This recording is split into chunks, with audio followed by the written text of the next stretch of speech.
Kaya ating subaybayan naman mga kapatid, yung pagtatanghal, may kinalaman dito.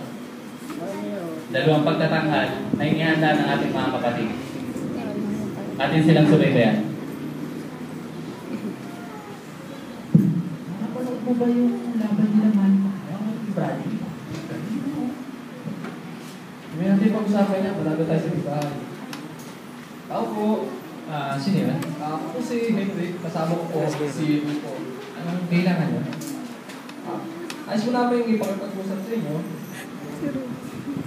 May kalaban po ito sa ano ang gagawin ni Jesus sa hinaharap.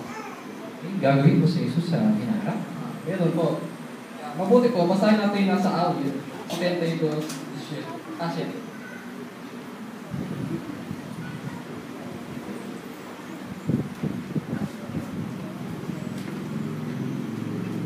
Medyo malabo na yung mata ko eh.